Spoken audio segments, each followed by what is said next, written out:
9월 21일 금요일 인천일보 백초 브리핑 시작합니다. 앞으로 금강산 이산가족면회소에서 단체 상봉이 정례화될 것으로 보입니다. 평양 공동선언에 담긴 서해경제공동특구와 개성공단 재가동은 인천 경기 지역경제 활성화에 효자 노릇을 해줄 것으로 기대됩니다. 비핵화 의지를 담은 평양 공동선언에 따라 그동안 안보 리스크를 감수해온 인천 지역의 해외 투자 유치와 관광산업 촉진이 예상됩니다.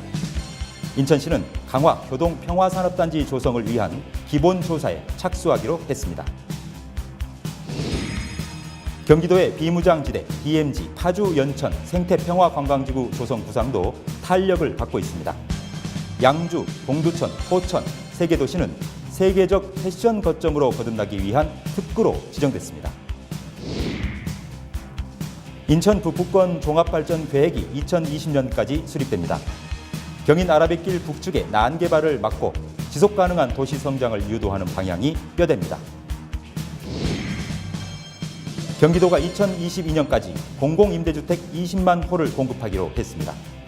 정부가 시행하는 도내 택지개발 사업에 대해서도 적극 개입한다는 방침입니다. 일과 생활이 균형을 이루는 문화를 정착시키기 위한 워라벨 인천 만들기 운동이 펼쳐집니다. 중부고용노동청과 인천일보 등 6개 기관단체가 저녁 있는 삶과 근로환경 개선에 앞장서기로 했습니다. 이상 인천일보 백초 브리핑이었습니다.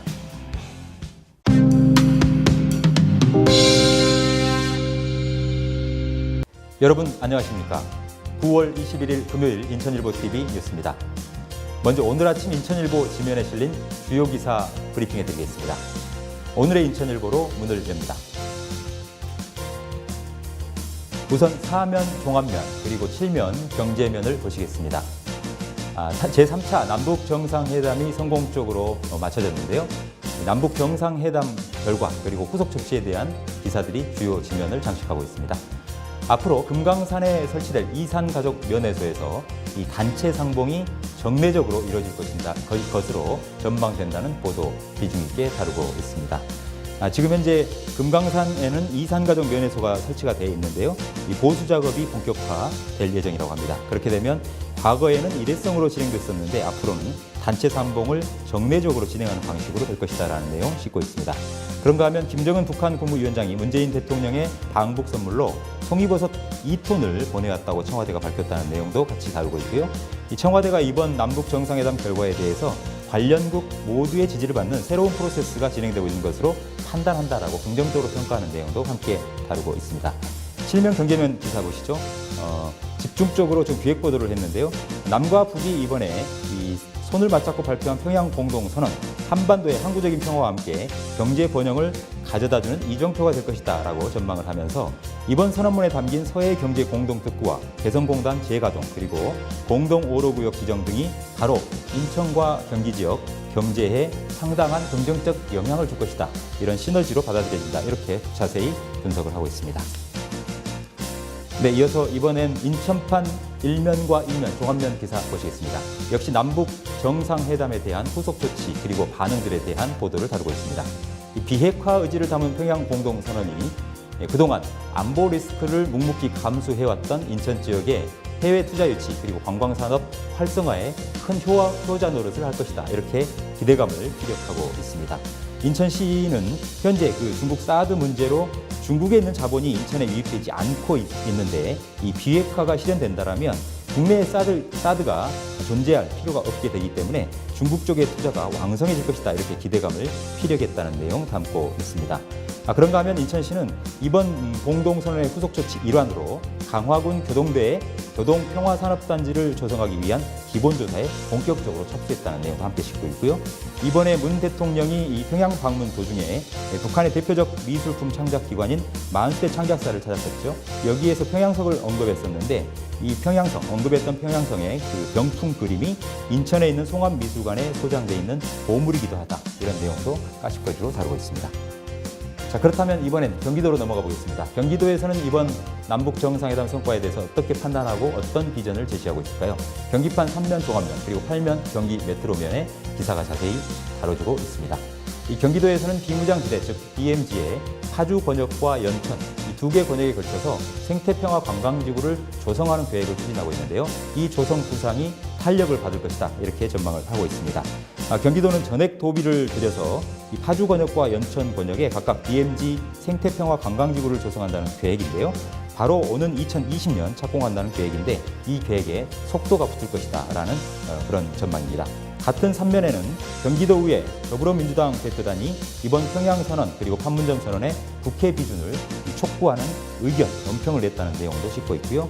이어서 8면 경기 메트로면 기사 보시죠. 같은 접경 지역인 양주시와 동두천시, 포천시 이렇게 세 개의 지방자치단체가 세계적인 패션 거점으로 거듭나기 위한 시동을 걸었다라는 내용을 싣고 있는데요. 중소벤처기업부가 이들 세 개의 지역에 대해서 글로벌 섬유 가죽 패션 산업 특구로 지정을 했다는 소식 함께 다루고 있습니다. 결국 경기 북부 접경 지역이 앞으로 이 경제 발전, 관광 문화, 생태 발전의 거점이 될 것이다 이렇게 전망을 해볼 수 있겠습니다. 이어서 인천판 이면 종합면으로 다시 돌아가 봅니다. 경인 아라뱃길을 기준으로 이 인천 북부 지역 지금 난개발이 심각한 문제로 비화가 되고 있는데요. 인천 북부권의 종합 발전 계획이 오는 2020년까지 수립된다는 기사 다루고 있습니다. 인천시가 내년부터 2020년까지 이 경인 아라뱃길 북측의 북부권 종합 발전 계획을 수립할 계획이라고 하는데요. 그동안 이 난립한 공장을 대대적으로 정비하고 도시와 산업단지를 재구성하고 광역 기반 시설 등을 마련하는 내용을 담을 것으로 그렇게 기대가 되고 있습니다. 이어서 경기판 1면과 3면 종합면으로 가보시겠습니다. 경기도가 의지를 피력하는 강력한 시그널을 보냈습니다. 2022년까지 경기도 내 공공임대주택 20만 호를 직접 공급하겠다 이렇게 밝혔습니다. 그동안 공공임대주택은 주로 정부, 국토교통부와 LH, 한국토지주택공사가 시행을 해왔었는데요. 이제 지방자치단체인 경기도가 직접 경기도시공사와 함께 손을 잡고 경기도 내 공공임대주택을 2022년까지 그러니까 앞으로 4년 이내에 20만 가구를 공급하겠다 이런 계획을 내놨습니다. 그런가 하면 현재 국토부가 서울의 집값을 잡기 위해서 경기도 중심의 택지 개발을 지금 추진하는 방안을 검토하고 있다고 하죠. 그런데 정부 주도로 사업이 추진된다고 하더라도 경기도가 주도권을 쥐고 사업이 이루어질 수 있도록 하겠다라는 게 경기도의 확고한 입장이다. 이렇게 전하고 있습니다. 끝으로 인천판 이면 종합면 기사 보시겠습니다. 일과 생활이 균형을 이루는 삶, 과연 가능할까요? 저녁 있는 삶을 대통령도 강조를 했었는데요. 일과 생활이 균형을 이루는 문화를 확산시키고 정착시키기 위한 이른바 워라밸 인천 만들기 운동이 대대적으로 펼쳐질 예정이라는 내용 보도하고 있습니다. 바로 어제 인천일보 회의실에서 중부지방고용노동청, 한국노총 인천지역본부, 인천경영자협회, 인천여성가족재단, 인천여성경제인협회, 인천지회, 그리고 인천일보 이렇게 6개의 기관 단체가 함께 협약을 맺었는데요. 앞으로 저녁 있는 삶을 누릴 수 있는 그런 인천이 하루빨리 다가왔으면 좋겠습니다. 인천일보 지면을 안내해드리는 오늘의 인천일보 여기까지입니다.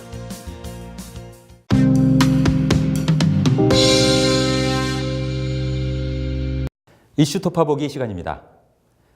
중학교 2학년을 이른바 질풍노도의 시기라고 일컫죠. 그러면 40대와 50대를 지칭하는 중년 세대는 낀 세대 또는 이 상실의 세대다 이런 말도 나옵니다. 자신이 어떻게 살아가야 될지 그동안 살아온 길들이 길었지만 흔들리는 그런 세대라고 할 수 있겠는데요. 길어진 중년의 삶, 이 아직까지 중년 인생 설계를 위한 여러분들의 계획은 어떻습니까? 전문가 모시고 자세한 말씀 나눠보도록 하겠습니다. 주식회사 나우러닝의 문정수 대표이사 모셨습니다. 문 대표님 어서 오십시오. 네, 안녕하세요. 이 중년, 계속되는 행복한 삶을 꾸려야 할 텐데요. 이 중년의 삶이 길어지면서 아직까지도 자신의 중년의 인생 설계를 위한 관심과 지원이 필요한 형편인데 전문가로서 어떻게 생각하십니까? 네. 저도 중년인데요. 요즘에 중년 세대는 가장 힘든 세대라고 할 수 있습니다. 지금 중년에게 봉착하고 있는 3가지 어려움이 있다면 첫 번째는 이제 부모 봉양, 두 번째는 자식 부양, 세 번째는 노후 준비가 안 되고 있다는 거죠. 먼저 부모 봉양이라는 부분은 부모님도 나이가 들어가고 중년 자신도 나이가 점점 들어가고 있는 거죠. 그래서 봉양하는 부분에서 어려움을 갖고 있고요. 두 번째는 자식 부양입니다. 캥거루족이 많이 늘어남에 따라서 경제적 독립까지 늦어지는 자식들도 부양해야 되는 어려움이 있고요. 세 번째, 노후 준비입니다. 저출산 고령 사회로 나를 부양해 줄 사람도 줄어들고 있고 은퇴 후에 먹고 살 걱정까지 해야 하는 어려움이 있죠. 인천 같은 경우는 앞으로 이제 2040년에 29.9% 정도 됩니다. 그러면 한 10가구 중에 4가구가 고령 사회인 거죠. 그렇다면 앞으로 남은 인생, 이 중년들은 어떻게 준비해야 할까요? 중년은 사람이 살아가는 동안 가장 긴 시간을 보내고 있는 시기라고 할 수 있습니다. 특히 이제 중년의 시기에는 그동안 살아왔던 시기보다 생애 전환의 시기, 인생의 터닝 포인트라고 할 수 있는데요. 윌리엄 세들러 교수는 중년이란 책에서 서드 에이지라는 표현을 썼습니다. 제3 연령기라고 할 수 있는데요.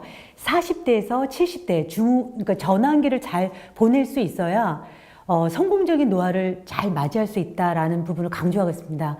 그렇다면 이러한 중년의 전환기를 잘 보낼 수 있도록 국가나 정부 차원에서 다리, 일종의 브릿지 역할을 잘 해줘야 된다고 생각합니다. 그래야 새로운 중년의 인생 주기를 잘 정립할 수 있고 그 간극을 채울 수 있다고 생각합니다.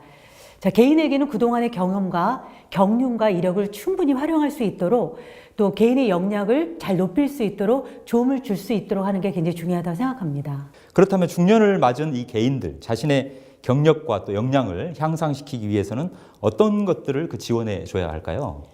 지금 현재 추진하고 있는 정책들을 보면 세 가지로 구분해 볼 수 있습니다.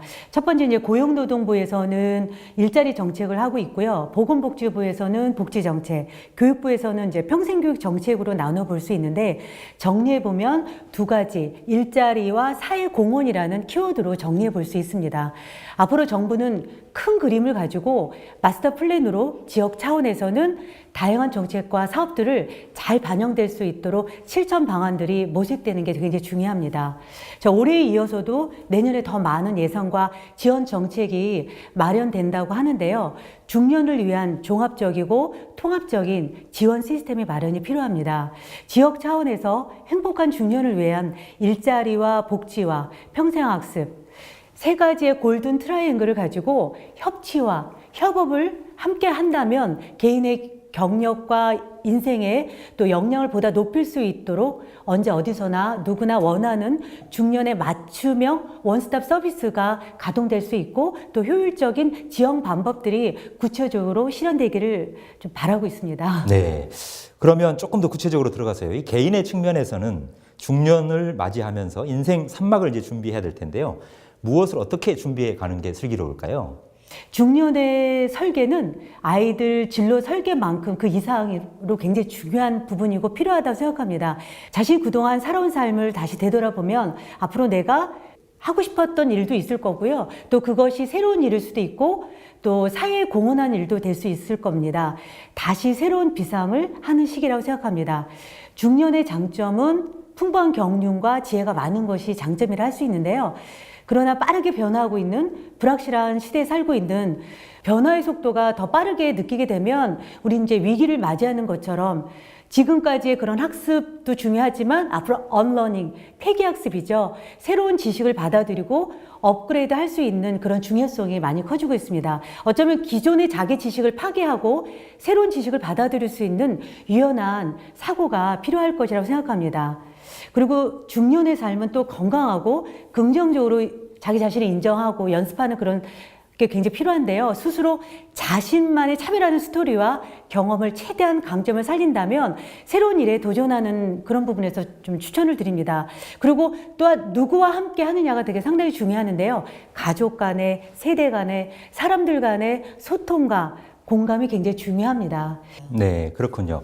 그렇다면 이 나우러닝 지금 대표이사를 맡고 계시는데요. 나우러닝이 뭐 하는 곳이고 특히 이 중년을 위해서 지원하는 어떤 교육 프로그램이나 활동들이 있다라면 간단하게 소개 좀 해주실까요? 네, 저희 나우러닝은 학습으로 사람과 사람을 이어주는 교육 플랫폼인데요.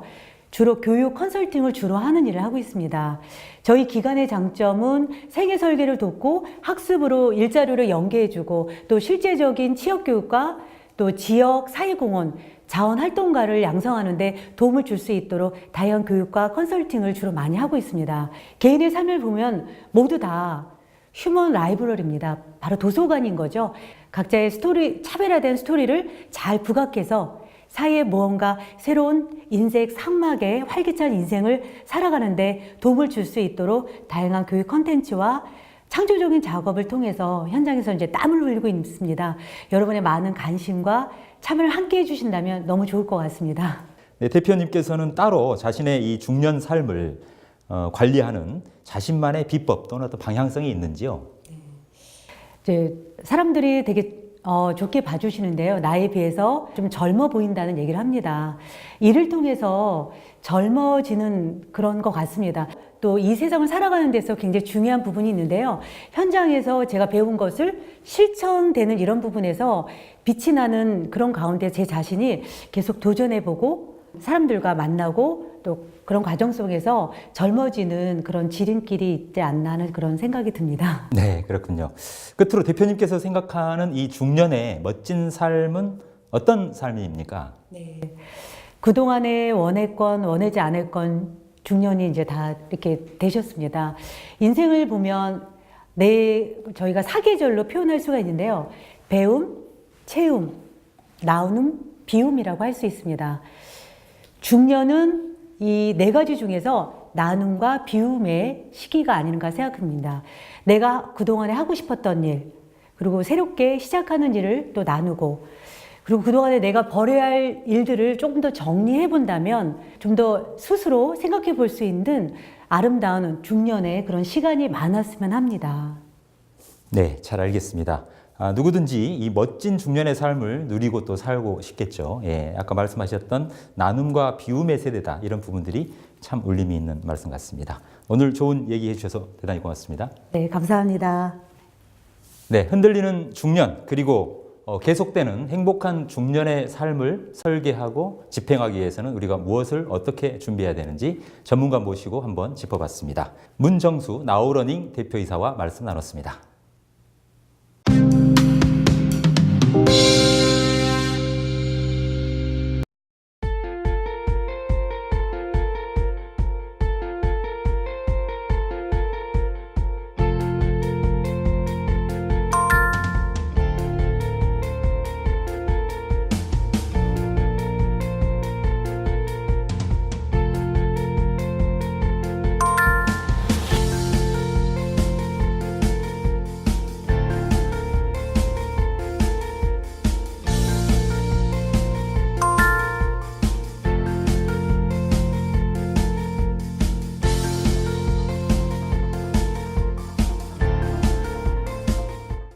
(9월 21일) 금요일 인천일보TV 뉴스는 여기까지입니다.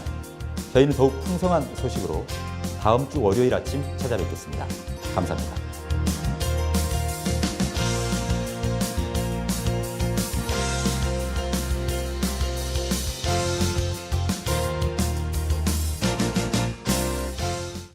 제6회 정서진 아라뱃길 전국 마라톤 대회 파란 가른을 서쪽 땅끝마을 정서진에서 제6회 정서진 아라뱃길 전국 마라톤 대회가 개최됩니다. 11월 11일 일요일 아침 서해와 한강을 잇는 환상의 코스로 당신을 초대합니다. 참가 신청 전화 032-452-0191 032-452-0191 정서진 아라뱃길 마라톤을 검색하세요. 이 행사는 인천일보와 인천서구가 함께합니다.